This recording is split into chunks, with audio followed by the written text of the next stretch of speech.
All right, Damon, thank you. Time now at 12:37. You know, one of the major headlines of the evening, the widespread power outages. We are at more than 846,000 Entergy customers without power at this hour. That's a dramatic increase as the night progressed, Gina, and that's a lot of people. So joining us on the phone, Deanna Rodriguez of Entergy. Thank you for joining us tonight. We know it's really late or early in the morning, but way, this morning, we appreciate you being with us. No, I appreciate you having me on. Tell us just about this widespread outage in Orleans Parish. No one has power. That's the same situation in other parishes too. It's a very difficult time for many people. It is. It's a very difficult time for our customers, and that's one of the reasons we wanted to get this information out. The story for what is going on is really the same story you were just talking about, which is the weather. Ida is one of the strongest storms ever to make landfall in Louisiana, and as a Category 4 hurricane, it caused Category 4 damage. It sure did. Because is there any, we asked CLECO this earlier. I know that we always say anywhere from 7 to 13 days roughly of restoration. I know a lot of people want to know, when will power be restored? Last year after Zeta, power outage was another big headline, and I know you guys were working so hard to restore power, but it's difficult because sometimes we saw, the leaning of the pole, so it's not just a matter of just fixing it or bucket trucks going up. Sometimes it entailed or required poles being replaced. So is there any way you can give customers an assurance of an idea, of a time frame of when power may be restored? Even a range, Sure. A rough ballpark idea. We'll be able to do that better job of giving that range tomorrow. So because the wind is still bad out there, as dark as can be right now, what we can't do is guess.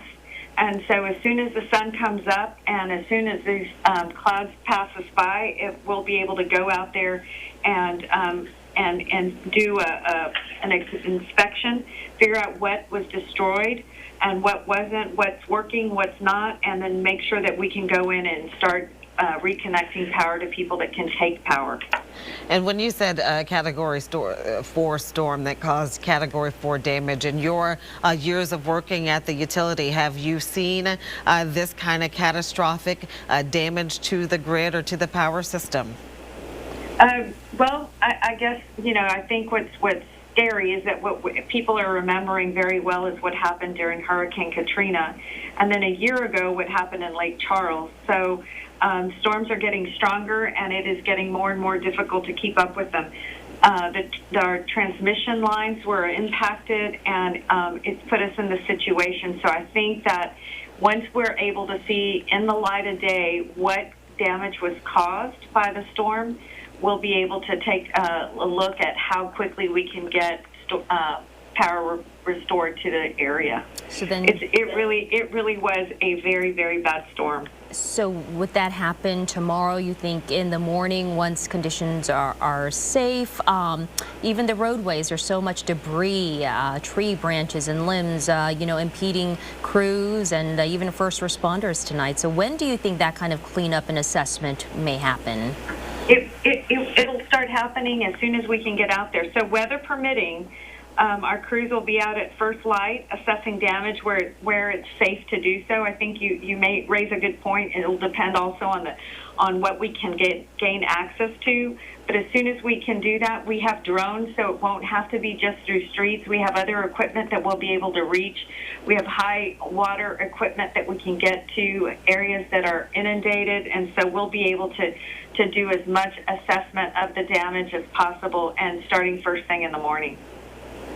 And tell us about just, last time I heard it was 35 miles per hour is when it's safe for bucket trucks to go out. And then for this storm, I'm hearing 30 miles per hour. Can you clarify that for us too, Deanna? It's 30. It has to be under 30 miles per hour for us to be able to put people in bucket trucks. So you haven't gone out to restore power yet. It's safe to say we'll wait till sun rises or when conditions improve. That's right. That's exactly right. We were trying to get across the street just today, and it was dangerous to be outside this evening.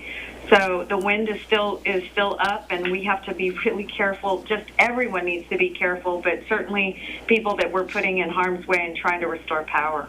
Can you talk about, the manpower and staffing you have? We know Governor told us thousands of linemen ready to go. When we talked to your other representative yesterday, that was the same sentiment too. Talk about just the coordination and the effort of mobilizing linemen, thousands of them, and also getting help from neighboring states.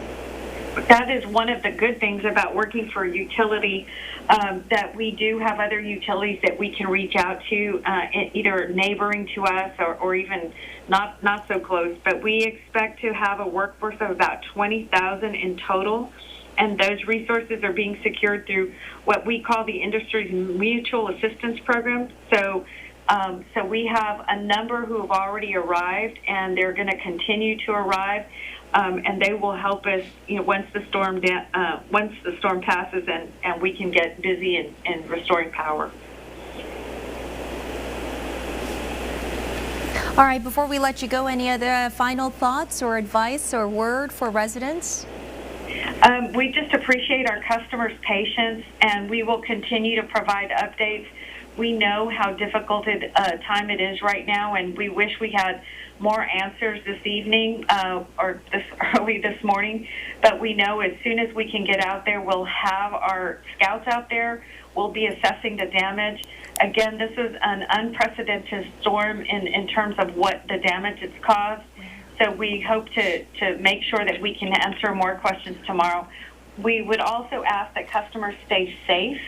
And if there are any downed power lines, that they call 1-800-ENERGY and report those downed power lines to us. They stay inside if they can, because we just don't want people to get hurt. That is really, after the storm is the most dangerous time for any of our customers. So there's so much going on. There's so much debris out there. We just want everyone to stay safe. All right, Deanna Rodriguez from Entergy, thank you so much for joining us. We appreciate your time and all your help tonight.